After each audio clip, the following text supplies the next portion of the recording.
গাজীপুর থেকেও কিন্তু একটি বিশেষ ট্রেন অর্থাৎ আর কিছুক্ষণের মধ্যেই কিন্তু ছেড়ে যাবে। এখানে আমরা দেখছি শত শত নেতাকর্মী এখানে অপেক্ষায় আছেন। আমরা যে ট্রেনটি দেখাচ্ছি এটি কিন্তু রিজার্ভ করা হয়েছে এবং এই ট্রেনে করেই কিন্তু বিএনপি নেতাকর্মীরা ঢাকার উদ্দেশ্যে রওনা দিবেন। আমরা দেখছি সকাল থেকে অর্থাৎ ভোর থেকেই কিন্তু সাধারণ মানুষ আসলে এখানে এসে অপেক্ষা করছেন। তারা তাদের অপেক্ষার অবসান হয়তো আর কিছুক্ষণের মধ্যেই ঘুচবে এবং বেলা 7:30টার দিকে কিন্তু এই ট্রেনটি এখান থেকে ছেড়ে যাওয়ার কথা রয়েছে। আমরা কথা বলেছিলাম নেতাকর্মীদের সাথে, তারা আসলে যেটি বলছেন তাদের যেই 17 বছরের অপেক্ষা, সেই অপেক্ষার অবসান ঘটবে আর কিছুক্ষণ পর, অর্থাৎ 12টার কাছাকাছি 12টা নাগাদ কিন্তু বিএনপির যে ভারপ্রাপ্ত চেয়ারম্যান তিনি কিন্তু এখানে এসে পৌঁছাবেন। তারা সেই অভ্যর্থনা জানানোর জন্যই কিন্তু তারা এখান থেকে রওনা দিয়েছেন। আমরা দেখছি অর্থাৎ একটু জানিয়ে রাখি যে গাজীপুর কিন্তু রাজধানী ঘেঁষা একটি শহর এবং এই শহর থেকে কিন্তু স্বাভাবিকভাবেই এক ধরনের মানুষের এক ধরনের ঢল দেখা যায় এবং মানুষের অতিরিক্ত ভিড় আমরা লক্ষ্য করছি। একটু জানিয়ে রাখি যে শুধুমাত্র আজকে নয়, আমরা দেখেছি গত 2 থেকে 3 দিন আগে থেকেই কিন্তু নেতাকর্মীরা আসলে ঢাকায় অর্থাৎ 300 ফিট গিয়ে ঢাকায় গিয়ে পৌঁছেছেন এবং তারা 2-3 দিন আগে থেকে কিন্তু সেখানে অপেক্ষা করছেন। যদিও আজকে যারা যাচ্ছেন তারা কিন্তু শুধু আজকেই প্রথম নয়, আগেও গিয়েছেন, যেহেতু অল্প দূরত্বের জায়গা তারা কিন্তু বারবার আসলে যাচ্ছেন এবং সেই ঘটনাস্থলে গিয়ে আবারও কিন্তু এখানে ফেরত আসছেন। অর্থাৎ আজকে এই মুহূর্তে আমরা যারা যাচ্ছেন তারা সকলেই কিন্তু অর্থাৎ এই ট্রেনটি আসলে শুধুমাত্রই বিএনপি নেতাকর্মীদের জন্যই আসলে রিজার্ভ করা হয়েছে এবং সেই ট্রেনে করেই কিন্তু শত শত নেতাকর্মী এই মুহূর্তে ঢাকার উদ্দেশ্যে রওনা দিয়েছেন। আমরা একটু কথা বলতে চাই কয়েকজনের সাথে। আপনারা কোথায় যাচ্ছেন, কোথা থেকে যাচ্ছেন? ঢাকা সমাবেশে যাচ্ছেন। আপনার বাসা কোথায় এবং আজকে কেন যাচ্ছেন? আমাদের নেতা আসবে দীর্ঘ 17 বছর পর বাংলাদেশে, তাই 18 বছর পর। যেমনটি শুনছেন যে 17 বছর পর তাদের ভারপ্রাপ্ত চেয়ারম্যান আজকে দেশে ফিরবেন। সেই উপলক্ষেই কিন্তু নেতাকর্মীরা আনন্দ উল্লাস অর্থাৎ তাদের মধ্যে এক ধরনের যে উদ্দীপনা সেটি কাজ করছে এবং যেটি বলছেন নেতাকর্মীরা তাদের যে অপেক্ষা সেটির অবসান ঘটবে আজ। এবং একটু জানিয়ে রাখি যে এই ট্রেনটি করে সহ এর আগেও বিএনপির যে এই এলাকার যে মহানগর বিএনপির সভাপতি সেক্রেটারি তারা সংবাদ সম্মেলনে জানিয়েছিলেন প্রায় লক্ষাধিক নেতাকর্মী কিন্তু এই গাজীপুর থেকে ঢাকায় যাবেন এবং ভারপ্রাপ্ত চেয়ারম্যান তারেক রহমান যিনি দেশে ফিরবেন তখন কিন্তু উষ্ণ অভ্যর্থনা জানাবেন, তারা সেটি কিন্তু বলছিলেন। এবং আমরা নেতাকর্মীদের সাথে কথা বলেছি, তারা যেটি বলছেন যে তাদের 17 বছরের যেই আসলে শুধু অপেক্ষায় নয়, সেই সাথে তাদের যেই দুঃখ দুর্দশা এবং তাদের যেই অর্থাৎ যত অভিযোগ ছিল সেটি কিন্তু আজকে অবসান ঘটবে এবং তাদের যেই নেতা দেশে ফেরার মধ্য দিয়ে কিন্তু তাদের শুধু রাজনৈতিক প্রত্যাবর্তনই হবে না, শুধু দেশের যে সার্বিক পরিস্থিতি অর্থাৎ যেমনটি তারা বলছেন যে স্বৈরাচার পতন হলেও কিন্তু দেশের সার্বিক পরিস্থিতি নিয়ে তারা এখন উদ্বিগ্ন, অর্থাৎ আইন শৃঙ্খলা বাহিনী থেকে শুরু করে সার্বিক পরিস্থিতি মোকাবেলায় কিন্তু দলের যে ভারপ্রাপ্ত চেয়ারম্যান তারেক রহমান তিনি কিন্তু দেশে এসে সরাসরি হাল ধরবেন এবং সরাসরি আসলে দেশের পরিস্থিতি স্বাভাবিক হওয়ার ক্ষেত্রে কিন্তু ভূমিকা রাখবেন। শুধুমাত্র তার এই অবস্থান আজকের এই ফেরা দলের নয়, তারা যেটি বলছেন দেশের ক্ষেত্রেও কিন্তু গুরুত্বপূর্ণ ভূমিকা রাখবেন। আজকে বেলা 7:30টায় কিন্তু এই ট্রেনটি এখান থেকে ছেড়ে যাবে। বিশেষ এই ট্রেনে কিন্তু শত শত নেতাকর্মী অংশ নেবেন। আমরা আরো কয়েকজনের সাথে একটু কথা বলতে চাই। আপনারা আজকে কোথায় যাচ্ছেন, কেন যাচ্ছেন এবং কেমন লাগছে বিষয়টি? আজকে আমরা আমাদের 300 ফিট আমাদের দলের ভারপ্রাপ্ত চেয়ারম্যান জনাব তারেক রহমানের আগমন উপলক্ষে ঢাকায় যাচ্ছি এবং 300 ফিটে আমরা সেই গণসংবর্ধনায় অংশগ্রহণ করব এবং গাজীপুর মহানগর বিএনপি, গাজীপুর মেট্রো থানা বিএনপি, ছাত্রদল, যুবদল, শ্রমিক দলের সকল স্তরের নেতৃবৃন্দ, কর্মী সহ আজকে আমরা ঢাকায় যাচ্ছি এবং আজকে আমাদের অত্যন্ত আনন্দিত যে আমাদের নেতা আজ 18 বছর পর বাংলাদেশের মাটিতে পা রাখছেন এবং আগামী দিনে নতুন বাংলাদেশ নির্মাণে নেতৃত্ব দিবেন, এই আশায় আমরা বুক ভরা আশা নিয়ে আজকে আমরা ঢাকা যাচ্ছি এবং অত্যন্ত আনন্দিত। সকল স্তরের কর্মীবৃন্দ আমরা অত্যন্ত আনন্দিত।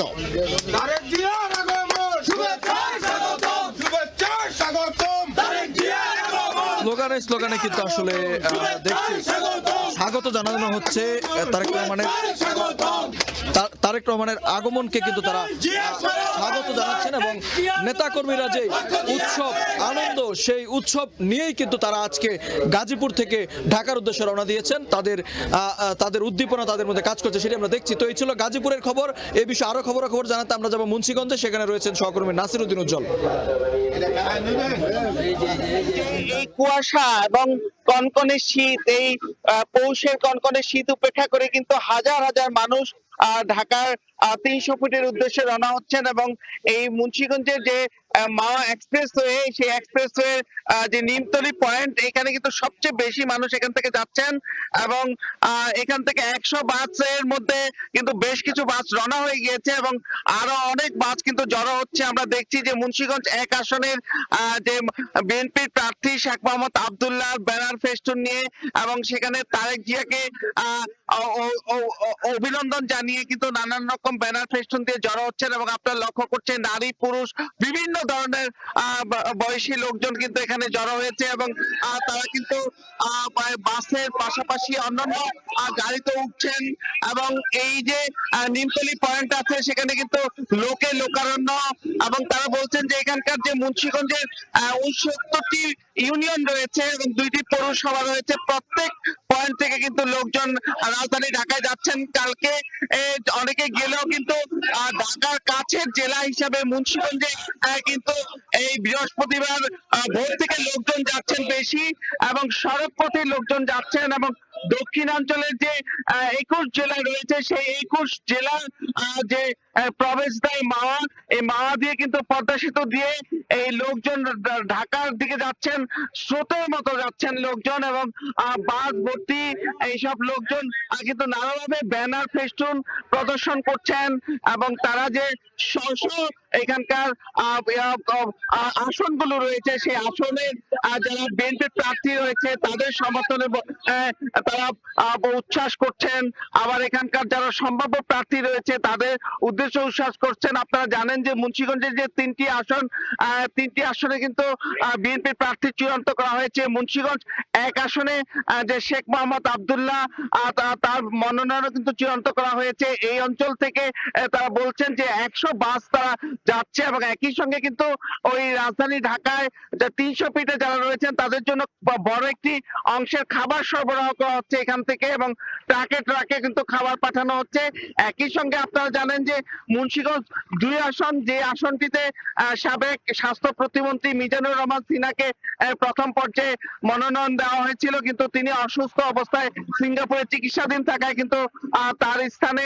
মনোনয়ন দেওয়া হয়েছে অ্যাডভোকেট আজাদকে এবং এখানকার আব্দুল সালাম আজাদকে এবং একই সঙ্গে কিন্তু মুন্সিগঞ্জ 3 আসনে যাকে মনোনয়ন দেওয়া হয়েছিল যে কেন্দ্রীয় বিএনপির সমাজ কল্যাণ সম্পাদক কামরুজ্জামান, তাকে চূড়ান্ত করা হয়েছে এবং প্রত্যেক এই 3টি আসনে প্রার্থী ছাড়াও কিন্তু অনেক যারা সম্ভাব্য প্রার্থী আছে। মুন্সিগঞ্জ জেলা বিএনপির সদস্য সচিব মোহাম্মদ মহিউদ্দিন, তার সমর্থকরাও কিন্তু যাচ্ছেন এবং বিভিন্ন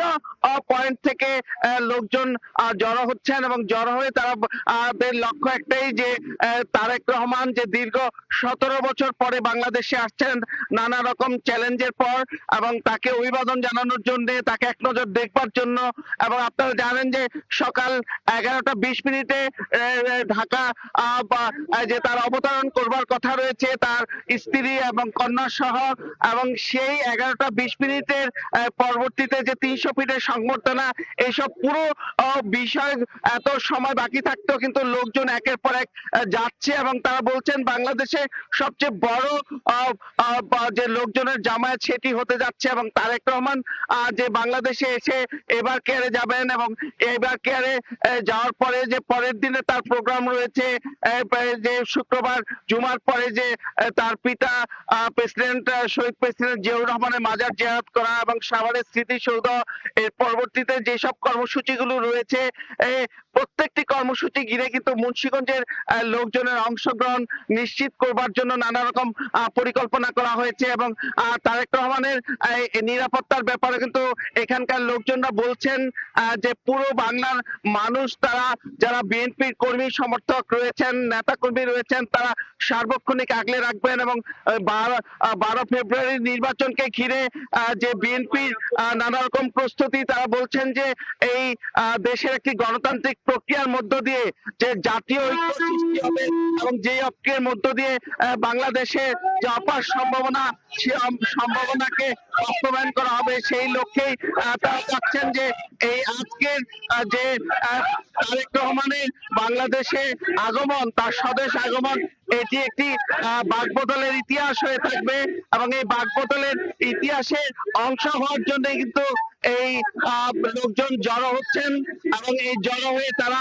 তারেক রহমানকে সংবর্ধনা এবং তাকে অভিবাদন জানানোর যে পরিকল্পনা, সেই পরিকল্পনা